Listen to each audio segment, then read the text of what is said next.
Hey everyone, আমি Nabid from my Nabid in motion channel. Okay, so আজকের আড্ডাটা একটা প্রথমেই আপনাদেরকে একটা প্রশ্ন দিয়ে শুরু করব। আমরা যখন চ্যাট জিপিটি বা কোনো মেশিন লার্নিংয়ের সাথে কথা বলি, সে কিভাবে আমাদের আগের কথাগুলো মনে রাখে, এটা কি আপনার কখনো ভেবে দেখেছেন? চিন্তা করেন কেন সে লেটসে 5 থেকে 10 পাতা লম্বা একটা টেক্সট পড়ার পর সে কিন্তু ঠিকই বলতে পারে, রাইট, যে 3 নাম্বার পাতায় কি লেখা ছিল, এই টাইপের জিনিস। সো আমরা যদি একটু পিছনের দিকে তাকাই, যে 2017 সালের আগে এআই কিন্তু তেমন একটা ছিল না, রাইট? সো আপনি যদি তাকে 2 লাইনে বেশি লম্বা কোনো কথা বলতেন, সে কিন্তু কি বলে খেই হারিয়ে ফেলতো, রাইট? কই আছি আমি, ব্যাপারটা এরকম। সো সে আগের কথা কিন্তু বলে যেত, অনেকটা ওই যে গাজিনীর মতো অবস্থা আমির খানের। সো আপনার মনে হতে পারে যে এটা মেমোরির সমস্যা, কিন্তু আসলে এটা ছিল আপনার আর্কিটেকচারের সমস্যা। সো আজকে আমরা সেটি আমরা ডাইসেকশন করব, যে এই যে আপনার যেই টেকনোলজিটা কীভাবে এটা আপনার ইভলভ হলো, রাইট? যখন আপনার এআইকে লেটসে ভুলোমনা থেকে আমরা কি করলাম, একদম ইন্টেলিজেন্টে আমরা যে এই রূপান্তরটা যে করলাম, সেটা কীভাবে হলো, রাইট? সো আজকে আমরা আড্ডা দিব ট্রান্সফর্মার্সের যে আর্কিটেকচার সেটা নিয়ে। সো আশা করি আপনার পুরো ভিডিওটা দেখবেন, তাহলে আপনার অনেক আড্ডার মাধ্যমে অনেক কিছু আপনাদের কনসেপ্ট ক্লিয়ার হয়ে যাবে। এরপর আপনার যখন ট্রান্সফর্মার্সের ডায়াগ্রাম দেখবেন, আপনাদের বুঝতে অনেক সুবিধা হবে, কারণ আপনার অলরেডি কনসেপ্টটা জানেন। সো ট্রান্সফর্মার কেন দরকার সেটা বোঝার জন্য আসলে আপনার আগে সিস্টেমের যে উইকনেসটা আছে সেটা বুঝতে হবে। সেটা না বুঝে আপনি যদি ট্রান্সফর্মার বোঝা শুরু করেন, এটা আপনি গিলতে পারবেন না। ওকে, আগে কি ছিল? আগে ছিল আপনার RNN, recurrent neural network. So সহজ করে আমি যদি বলি, লাইক আরএনএন কাজ করতো অনেকটা কি আপনার সিনেমার লাইনের মতো। সে লেটস একটা একটা করে শব্দ প্রসেস করতো, রাইট? আমি বিরিয়ানি খেতে ভালোবাসি, লেটসে, এবং এই বাক্যে সে আগে কি আমি পড়তো, রাইট? আমি, দেন তারপর সে পড়তো বিরিয়ানি, তারপর খেতে।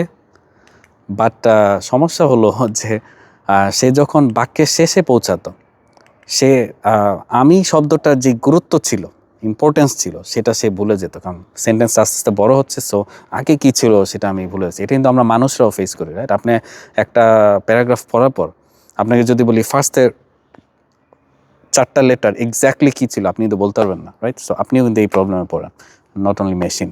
সো একে আমরা কি বলি, টেকনিক্যাল টার্মে আমি যদি বলি, এটাকে আমরা বলি সিকোয়েন্সিয়াল যেই বটলনেক। ট্রান্সফর্মারের কথা যদি আমি চিন্তা করি, ট্রান্সফর্মার হইল ওই স্টুডেন্টের মতো যে কি পুরা পাতা একবারে লেটসে সে স্ক্যান করে ফেলবে, দেখে ফেলবে, রাইট?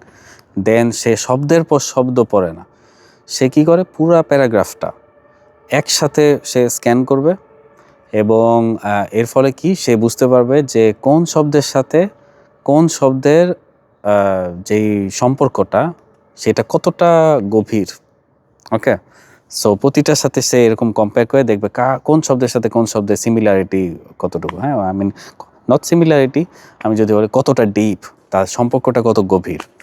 ওকে, সো এখানেই আপনার তখন আইসা যায় কি, এই যে কনটেক্সট আইসে গেল, তখন এটাকে আমরা তখন বলি সেলফ অ্যাটেনশন, যেহেতু আপনি এই জিনিসটা খেয়াল করছেন। সো ট্রান্সফর্মারের আসল যে ম্যাজিকটা, সেটা আপনার কাজ করে হলো সেলফ অ্যাটেনশন নিয়ে।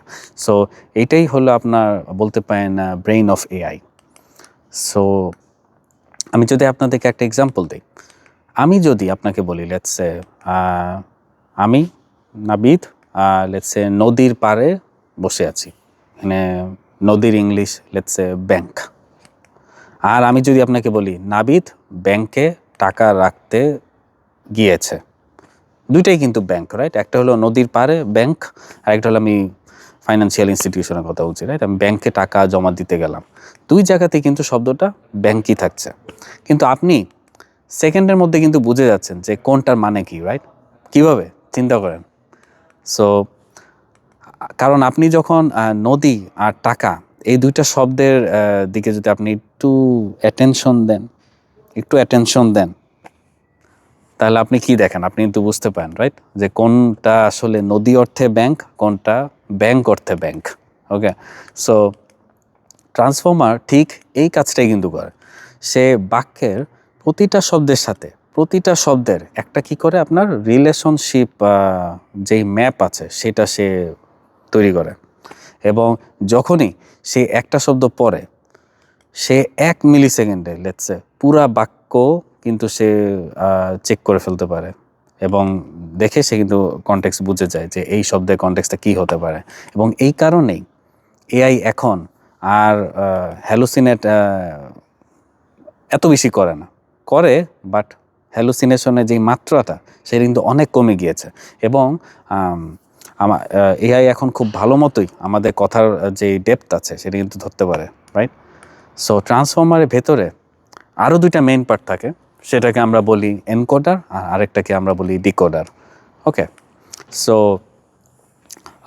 এগুলো ডায়াগ্রাম দেখলে আপনারা আরও ভালো বুঝবেন, বাট আমি আপনাদের সাথে আড্ডার মাধ্যমে বোঝাচ্ছি যেন আপনারা এরপরে যখন ডায়াগ্রাম রিলেটেড কোনো টিউটোরিয়াল দেখবেন বা ডায়াগ্রামটা নিজে চোখে দেখবেন, আপনার ভাষা আপনার কী বলে আপনার মাথায় আমার এই সমস্ত এক্সাম্পলগুলো আপনার মাথায় এসে যাবে, এবং তখন আপনার যখন সব ইকুয়েশনগুলো দেখবেন যে কীভাবে একটা সেন্টেন্স বাংলা থেকে ইংলিশের ট্রান্সলেশন হচ্ছে, ফুল প্রসেস, আপনি যখন ফুল আর্কিটেকচারটা দেখবেন তখন খুব ভালো মতো বুঝতে পারবেন। তাই আর কি আজকে এই আড্ডার মূল উদ্দেশ্য। সো সহজ লজিক আমি যদি বলি, এনকোডার কাজ করে কি, একজন কি বলে দোভাষীর মতো। ওকে, যে কি ইনপুটটা খুব মন দিয়ে পড়বে এবং একটা কি ম্যাথমেটিক্যাল একটা কনসেপ্ট সে তৈরি করবে। আর ডিকোডার হলো আপনার সেই রাইটার যে কি করে আপনার ওই যে কনসেপ্টটা শিখলো সেটা থেকে আপনার নতুন নতুন যেই শব্দ আছে সেটা আপনার লিখে ফেলে। সো ChatGPT বা LLM মূলত এই ডিকোডারের উপরেই কিন্তু ভিত্তি করে তৈরি হয়। সো তারা প্রেডিক্ট করে যে আপনার ইনপুটের পর কোন শব্দটি আসা সব থেকে বেশি লজিক্যাল। ওকে, সো আপনার যারা বুঝেন আপনারা একটু পিছনে গিয়ে আবার প্লে করেন, আপনাদের মাথায় আশা করি এসে যাবে। সো আমি যদি আজকের টেক অ্যাওয়ে আপনাদেরকে বলি যে ট্রান্সফর্মার শুধু একটা এআই মডেল না। ওকে, এটা ভাবলে কিন্তু পুরোপুরি ভুল। এটা হলো আপনার মেশিনকে মানুষের মতো অ্যাটেনশন দিতে সাহায্য করে। হ্যাঁ, লাইক অ্যাটেনশন শেখানোর জাস্ট একটা আর্কিটেকচার, আর কিছু না। সো আমরা বুঝছিলাম যে লেটস সে এআই কীভাবে ফোকাস করে, রাইট? এবং কিন্তু এআই মডেলগুলা যখন লেটস সে অনেক বড় হয়ে যায়, না অনেক বিশাল বড় হয়ে গেল লেটস সে, তখন কিন্তু তাদের কন্ট্রোল করা অনেক হার্ড হয়ে যায়। এবং কিভাবে বিশাল ডাটার ভিড়েও এআই নিখুঁতভাবে অ্যান্সার দিবে সেটা যখন আপনার বোঝা লাগবে, সেটা বোঝার জন্য আপনার কি সেলফ অ্যাটেনশনের যে ম্যাথমেটিক্যাল যে ফর্মুলা সেটা নিয়ে আপনার আপনার বসতে হবে বেসিক্যালি। সো সেটাই আমরা নেক্সট ভিডিওতে আলাপ আলোচনা করব যে কি ম্যাথমেটিক্যাল ফর্মুলার মাধ্যমে আপনার এই সেলফ অ্যাটেনশনটা কাজ করে। সো এই বলেই আজকে আমরা ভিডিওটা শেষ করলাম। আশা করি আপনারা আড্ডার মাধ্যমে মোটামুটি একটা ইনসাইটস পেয়েছেন ট্রান্সফর্মার কীভাবে কাজ করে। সো আমরা আস্তে আস্তে এর গভীরে যাওয়ার চেষ্টা করব নেক্সট ভিডিওগুলোতে। So thank you very much for watching. দেখা হবে নেক্সট ভিডিওতে। Peace out from পেলিন।